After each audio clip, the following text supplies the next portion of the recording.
and welcome, Wildcat fans, to another edition of the Cat's Corner presented by Gates Chevrolet. I am your host, Coach P, and as always, I'm joined here at the desk by the man himself, the head coach of the boys basketball program here at Riley, Alex Daniel. Welcome, Coach. Thanks, Coach P. I appreciate you having me. So we've got an awful lot to cover in this week's episode, but before we get to the basketball stuff, we wanted to start things off by talking about a couple of events that we've got coming up. We're not quite into December yet, but these are two big events that are taking place during that month, and the first one is actually going to be this Friday. It's our first home contest against Marian, but we've got something special kind of going on that night. We have decided to dedicate that evening and honor a former student athlete, a young man by the name of Braylon Giden, who unfortunately lost his life over this last summer. So just talk a little bit about that event and why was it important for the program to be involved in something like that. Yeah, Braylon was a former basketball player here at Riley, and so we just want to do our part in honoring him. He was a kid that was still pursuing dreams, playing basketball at the college level, and he was a guy that I think everybody in the community knew what kind of role he was going to play down the road for our young kids, and the mentorship that he was already giving, and the possible coaching future. I definitely could have seen that path for him. So we just want to do our part and remembering him, and then also continuing to honor him as we go throughout this year and years to come. All right, so again, that event is taking place on December the 1st. So coming out and help us honor one of our own. And then the next event that we wanted to talk about is going to be coming up on December 15th. This will take place the night of our contest versus St. Joe, so another great basketball game going on that evening. But this is something that you've put together with a number of community organizations, and the point here is basically we're just collecting shoes for those that maybe need them a little bit more than we do, especially during this season. As a matter of fact, if you bring out a pair of shoes that night, you can get free admission to a great game. So again, just talk about what is this event and why was it so important for the program to be involved? Yeah, we've been collecting shoe donations here, and we'll continue to up until that game. We are partnering with local organizations to provide shoes for those in need. Some of those programs are the Salvation Army Croc Center, Hope Ministries, Center for the Homeless, as well as St. Margaret's House. And so one of our big partners in this is also going to be Dimensions out of the mall. They're going to help promote and collect shoes as well, so you can drop off shoes here at Riley or to Dimensions. They're in the mall. So we're just looking for a way to give back. I think as we have these young men, we're coaching them, we want to mentor them, and so this is a great way for us to give back to our community, those in need, especially around the Christmas season. Shoes are a big social status and a way people feel good about themselves. So we want to make sure that we're doing our part and trying to provide for those in need. All right, so shout out to all those organizations, and also a shout out to St. Joe. We maybe don't want to give them too much love, but they are partnering with us on that. So that's a good Coach Gaff has done a good job. He's reached out to me, and they're already collecting as well too. So we're hoping to turn this into an annual event and something that we can really take pride in. Right on. So there's two big events there in December. Where the program is getting involved with some community activities, honoring one of our former student athletes, and then collecting some shoes for those in need. So just great events, and as a sidebar, there's going to be some great basketball on those nights as well, so come on out. So now, finally, after all that, Coach, now we can jump into the fun stuff, which is, of course, the basketball stuff. And we kicked off the season this week. We traveled down Western, or traveled down to Laporte and faced off against the Slicers. Had a really successful first game, an 81-51 victory in this thing. And as I kind of look up and down the list, one of the things that we've talked about in the past is the depth and the balance of this team. And as you look at the numbers the guys put up, Peyton Baird, 27.6 rebounds. Jalen Barbera, 13.7 rebounds. Manny had 12 and 4. Marv had 7 points, 8 assists, 5 steals. And then Aiden Kent was a guy that we talked about on our last episode. He only had 6 points, but may have been the most impactful guy in the game due to his defense. So just talk about how the game went, and were you surprised at all, or is this exactly what you expected going in? No, I'm not surprised. I think we've been working for this, and so I was pleasantly pleased with just our performance. It felt like a game where, as we got going, we were playing well. The point differential, I think we were up 5 or 6 at the end of the first, and I think 11 at halftime. So we hadn't really broken open yet, but we were playing well. And so that was important. We're taking care of the basketball. I think we only finished with 6 turnovers on the game. Just taking quality shots for the most part. And, talk about the balance. Peyton obviously popped off for 27, but there were so many guys when you look at the stat sheet that contributed with the stats you mentioned. And so just really play out of everybody that stepped on the floor, was able to contribute, was able to positively impact the game. And so that's what we're looking for. And so it was a great first start, a good atmosphere there at Laporte. We knew they were going to be a tough team, and it was a good win for us. So one of the things that I really noticed about that game was the way that we came out in both the first and the second halves. You mentioned it. We had a 4-point lead at the end of the first quarter, but if you were there and watching it, it probably felt like it should have been a little bit more than that. If I remember, they made a couple buckets down the stretch in that first quarter. So we really came out early, playing really well. Brandon Williams, another guy that we should probably talk about, finished with 14 points, but he really started off that game. He came out on the first possession of the game and drew a charge.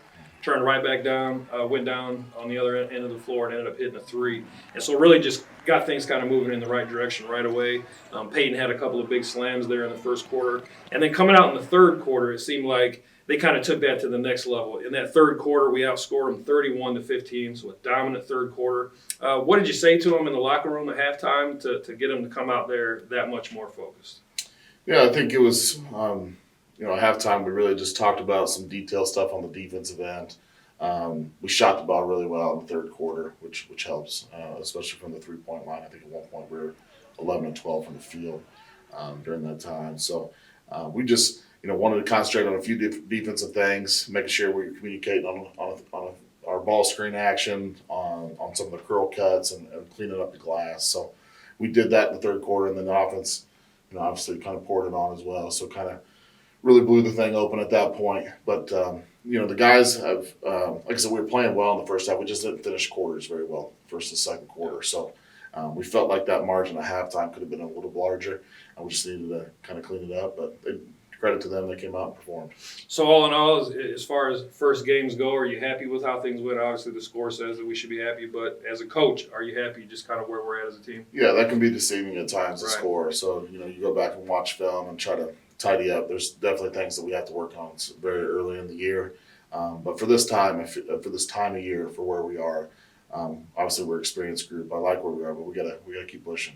And definitely did some good things, and you mentioned it, but I just want to mention it again. Only 6 turnovers in this game. That's pretty good for a high school squad versus 15 assists. So we are sharing the ball, and also 9 steals. That to me says the guys are getting active, getting in lanes, playing some of that tough defense that you talked about in the past. Yeah, for as many possessions as we played in that game, only turning the ball over 6 times is good. So we want to make sure that we're getting quality shot attempts, and for the most part, I think we did that. All right, so we got the first game out of the way, big victory, 81-51, as we take down Laporte. And as we talked about in the last episode, once we got that first game out of the way, we get a little small break for Thanksgiving, and now we're really into things. And so the next game is coming up immediately on Tuesday. We're going to face off against Jimtown, a conference opponent. 5-18 last year, 1-10 in the conference. But like a lot of teams in the conference, a lot of questions surrounding Jimtown. They returned 8 of their 12 varsity players from last year, but a new head coach in Tyler Layton, who came over from Penn. He was formerly the JV head coach under Hall of Famer Al Rhodes, who of course retired over the summer. They also have a key transfer in Dylan Fay, a 6'3" kid who also came over from Penn. So just talk about what do you know about Jimtown early on, and how do you feel going into that game? It's their season opener, so like a lot of teams, we don't know a lot about them right now. Yeah. Unfortunately, we got a lot of unknown here early, but Coach Layton's going to do a really good job over there at Jimtown. He's at his alma mater. I think he cares about what he's got going on, and he's experienced. He has a lot of things that I think he's going to bring to the table to make Jimtown successful. So the biggest thing with Jimtown right now that I see on paper is just their size. They're gonna throw 6'3", 6'5", 6'6" at you, and so I could see maybe some 2-3 zone, trying to slow the game down, keep those guys around the basket, limit us to one shot, which is common for teams that we go against. So we got to make sure that we get them to come out and guard us, play at the pace we want to play, and so. But they're going to present a good challenge for us. So they've got a couple of guys coming back. Jackson Clopton, a 5'11", 160-pounder. Bishop Williams, 6'4", 195-pounder. Both of those guys double-figure scorers last year. Then they've got a kid named King coming back. He was only a 6-point scorer last year, but a 6'6" junior. So kind of goes to that size that you were just referring to. And then we brought up Dylan Fay, a 6'3" kid, kind of a 2-3 player, good shooter, good fundamental. He's a coach's kid, so you get certain things out of coaches' kids, right?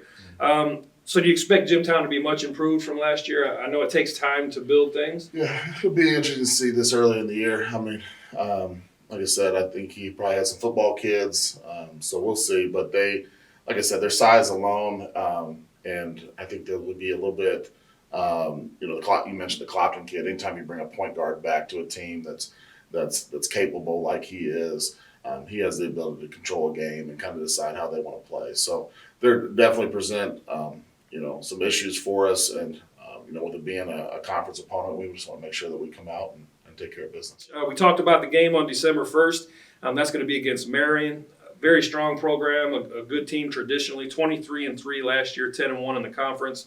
They lost a kid by the name of Deaglin Sullivan who scored only 1,600 points in his career. So like a lot of the teams in conference, they may be reloading and rebuilding a little bit. But again, a strong program traditionally, so you expect that they're going to step up and be pretty good. A few of those names that we look at on the Marian roster: Zion Rhodes is a senior, 7.5 points, 5 boards last year. William Owens is a junior, 5 points, 4 boards last year. And then a 6'5" senior, Elias Norgard. These are all guys that we're expecting are probably going to be some main guys for Marian. They open up on the road at Goshen on Tuesday, so like a lot of teams, we don't have a ton of information on them. So just what are your early impressions of Marian, and what are your thoughts going into that game? Yeah, Marian's going to be Marian. I mean, they're going to be ready to go. It doesn't really matter who they lost. They're gonna have some stuff in the cupboard that is ready to go. So, always their defenses are a tough to prepare for with their 2-3 zone and their 1-through-1 that they'll switch up and run at different times and keep you off balance. So we got to be prepared for that. They have a couple guys. They're always going to have some size around the basket. We mentioned some of those guys. Yeah, all three of those guys I mentioned are 6'4" and above. So they're going to have, big, strong kids that we got to deal with. So, luckily it's out of our place this year, and so hopefully we can feel confident in what we're going against and go out there and compete. All right, so that's going to be a huge one. Again, Friday, December 1st. That's our home opener. So a huge game that night. And then we follow that. We wake up the next morning. We roll right back into the gym, and we've got Merrillville, 8-15 last year, 0-7 in their conference, which is the Duneland Conference. They're led by head coach Bo Patton. And they actually opened yesterday against Fort Wayne Snyder. What do you know about them? And how do you handle opponents conference versus non-conference? Merrillville is somebody not in our conference. Does that make a difference at all? I mean, there may be a little bit more incentive in terms of, what we're trying to accomplish this season. But Merrillville's the team that we played every year. We know, they know us. And so it's always been a really competitive game. It's another team that presents a different challenge for us in terms of their size and athleticism. And so we want to make sure that we're going against teams that provide different things, so that when sectionals comes around, we feel that we can take on whatever is thrown in front of us. So Merrillville's always been big around the rim. They'll have 2 guards that can really get downhill, and I know that Coach Patton does a really good job in their skill development. So we expect a lot of their guys to be improved from last season as they go into this year. I do know they have a transfer this year as well that should probably play a lot for them. So he's a 6'7" wing that can really shoot the basketball. So we got to make sure that we have an eye on him. So they'll be a good opponent for us, and obviously a back-to-back night and 3 games in a week. So you're talking about kind of that sectional look of a Tuesday, Friday, Saturday where we got to string some together. So we'll see what we got this early in the year. All right, so I think at this point we have thrown a ton of information at you guys. Great victory against Laporte, 81-51. Hopefully lots more of that this season. We've got games coming up Tuesday at Jimtown, Friday here versus Marian. Again, that's Braylon Giden night, so please come out, help us honor one of our Wildcats. We follow that up then with another contest Saturday versus Merrillville. So we're jam-packed. By the time we sit down next time to talk, we're going to have lots to talk about. So until then, stay tuned to all of our social media channels. There's always going to be lots of content and information there. And until then, as always, I'm Coach P. For Coach Daniel, this has been the Cats Corner, and we'll see you later.